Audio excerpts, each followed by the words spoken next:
Na aula sobre estrutura cristalina, nós partimos de uma idealização em que as estruturas apresentadas foram consideradas perfeitas. No entanto, essa idealização é utilizada apenas para fins de estudo, tendo em vista que, na prática, os sólidos contêm defeitos que são classificados de acordo com suas dimensões. Por definição, defeito cristalino é uma imperfeição ou um erro no arranjo periódico regular dos átomos em um cristal. Como, na verdade, os cristais nunca são perfeitos, os vários tipos de imperfeições e defeitos existentes afetam muitas das propriedades físicas e mecânicas dos materiais, como plasticidade, condutividade, já vimos que a condutividade depende das impurezas presentes, e também corrosão, dentre outras.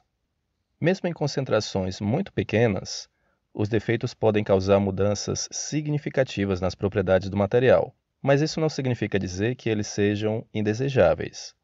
Muito pelo contrário, sem a presença de defeitos, por exemplo, os metais seriam muito mais resistentes, comprometendo seu uso em alguns processos da engenharia, e certamente não existiriam dispositivos eletrônicos no estado sólido.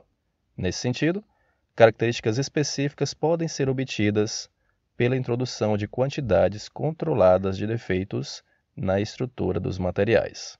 Por exemplo, a mera adição de quantidades mínimas de carbono ao ferro na constituição do aço fornece um material menos propenso à oxidação, quando comparado ao ferro puro, mais flexível e mais resistente à corrosão e altas temperaturas. Por isso, ele tende a ser muito utilizado na construção civil. E não para por aí. Se na preparação da liga ferro-carbono mais elementos forem adicionados, como cromo, níquel e molibdênio, será possível chegar a diferentes combinações de resistência e ductilidade. Ressalte-se ainda que o aço, em relação ao ferro, possui maior facilidade de operação em determinados tipos de processos, também maior tenacidade e maior dureza. O aço pode ser interpretado como uma solução sólida em que defeitos pontuais, diretamente relacionados à presença de impurezas, foram introduzidos intencionalmente. O carbono forma uma solução sólida intersticial, logo veremos o que é isso, quando adicionado ao ferro na concentração máxima de aproximadamente 2% em peso. As imperfeições nas redes cristalinas podem envolver, pois, alguma diferenciação no tipo de átomos, ou simplesmente uma irregularidade na posição dos átomos. Os defeitos são divididos em defeitos pontuais, algumas vezes classificado com dimensão 0, defeitos lineares com dimensão 1, defeitos bidimensionais, dimensão 2, e defeitos volumétricos, que são defeitos macroscópicos tridimensionais. O defeito pontual mais simples é a lacuna ou vacância, que corresponde a uma posição atômica na qual falta um átomo.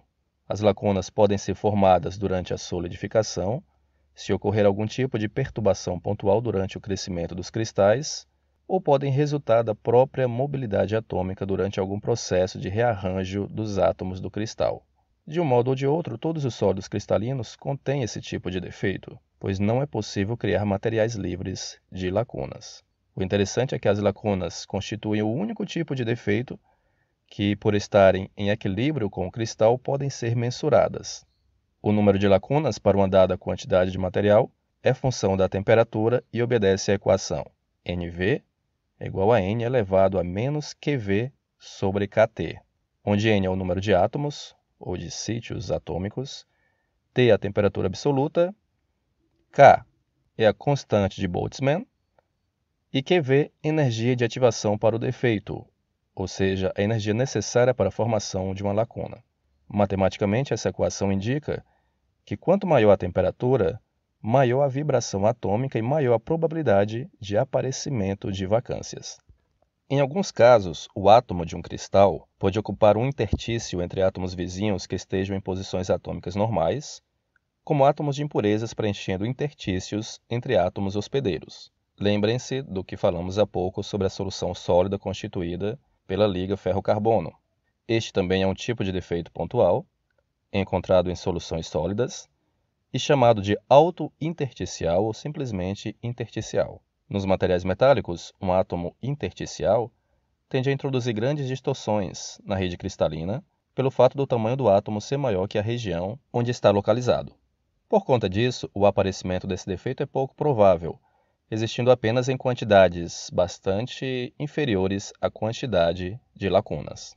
Existe também a possibilidade de defeitos substitucionais, em que os átomos de impureza ou de soluto, se considerarmos novamente o material como uma solução sólida, substituem os átomos hospedeiros. Mas para que isso aconteça de modo efetivo, os dois tipos de metais envolvidos devem ter a mesma estrutura cristalina e a diferença entre os raios atômicos não pode ser significativa. Defeitos lineares ou discordâncias são defeitos unidimensionais que causam uma distorção de rede ao longo de uma linha. Em outras palavras, são defeitos em torno dos quais alguns dos átomos passam a estar desalinhados. Normalmente, o defeito é originado pela aplicação direta de uma determinada tensão ao material, que causa sua deformação plástica. Há dois tipos principais: discordâncias de aresta ou cunha e em hélice ou espiral. Mas há também a possibilidade de serem detectadas discordâncias mistas que apresentam características das duas primeiras. A discordância em cunha se caracteriza pela inserção ou formação de um semiplano ao material, que resulta do deslocamento de um plano atômico em sentidos opostos. Esse deslocamento dos átomos em torno da discordância é designado pelo vetor de escorregamento, também conhecido por vetor de Burgess, que é perpendicular à linha da discordância. O vetor de Burgess é como se fosse uma força que atua no sentido de corrigir a imperfeição. A linha de atuação do vetor, neste caso particular de defeito, é na horizontal, pois na horizontal ele tende a reaproximar os planos afastados para sua condição original. As discordâncias em cunha são caracterizadas pelo aparecimento de zonas de compressão e tração no interior da rede. A região de compressão aparece do lado do semiplano adicional, enquanto a região de tração fica logo abaixo. Essa região abaixo do semiplano é um pouco maior e tende a ser reocupada pelos átomos, originando assim essas forças de tração. Uma discordância em hélice ou parafuso ou ainda em espiral pode ser formada num cristal perfeito aplicando-se tensões para cima e para baixo em regiões do cristal que foram separadas por um plano de corte. Essas tensões de corte introduzem uma região caracterizada pela distorção da rede cristalina, que visualmente pode ser associada à forma de uma rampa ou degrau. Diferentemente do caso anterior, o vetor de escorregamento é paralelo à linha da discordância. Na prática, a maior parte das discordâncias é do tipo misto. Por exemplo, nesta figura é possível observar à esquerda, entrando no cristal, uma discordância tipo parafuso, e à direita, saindo da estrutura, uma discordância em aresta. No interior do cristal, a discordância é caracterizada como mista, com componentes em cunha e parafuso. Defeitos superficiais ou interfaciais referem-se a contornos bidimensionais que separam regiões dos materiais com diferentes estruturas cristalinas ou diferentes orientações cristalográficas. Há também casos particulares desses defeitos que merecem maior atenção. Na superfície externa dos materiais, os átomos não estão ligados ao número máximo de vizinhos com os quais poderiam se ligar.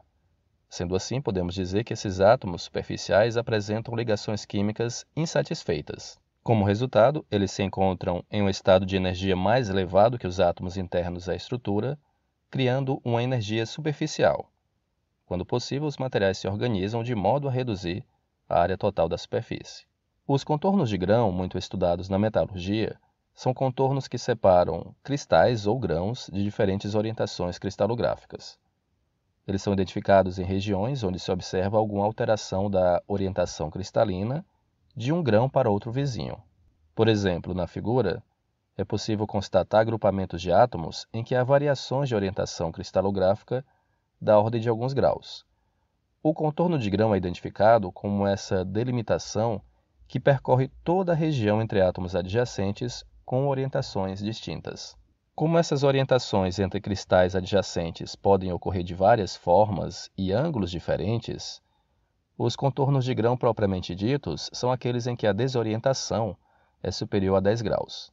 Para ângulos inferiores a 10 graus, os contornos recebem a denominação de contornos de baixo ângulo. Ao longo do contorno também surge uma energia interfacial parecida com a energia superficial, mencionada há pouco, pois no contorno os átomos se ligam de forma mais irregular.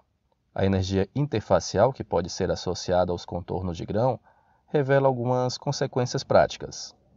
Primeiramente, como os contornos de grãos são regiões mais reativas quimicamente, as impurezas tendem a segregar nessas regiões a fim de diminuir a energia do contorno. Além disso, os contornos de grão tendem a reduzir sua área em temperaturas elevadas de processamento, aumentando o tamanho médio do grão, acarretando um fenômeno conhecido como crescimento de grão. No mais, podemos dizer que a compactação atômica nos limites de grão é mais baixa do que no interior dos grãos, devido ao desajustamento dos átomos. Nos materiais metálicos e também em cerâmicos, os limites de grão podem ser identificados em amostras previamente preparadas como linhas escuras. Esse preparo das amostras para posterior caracterização visual envolve polimento superficial e ataque químico. Os contornos são corroídos mais rapidamente do que os grãos, levando à formação de ranhuras ao longo de todo o contorno, facilitando sua visualização em um microscópio. Durante as etapas de fabricação ou processamento dos materiais, defeitos tridimensionais bem maiores do que os já discutidos podem ser introduzidos. Esses defeitos incluem poros, precipitados e inclusões. Os poros são basicamente a ausência de material. Logo, o material poroso é aquele que apresenta um bom número de aglomerados de vazios. Os precipitados têm relação direta com a immiscibilidade de uma dada substância, pois costuma ocorrer quando são adicionados átomos que são insolúveis ou estão em quantidades bem acima do limite de solubilidade do material a constituir o solvente, novamente trazendo o conceito de solução sólida para este caso específico de estudo.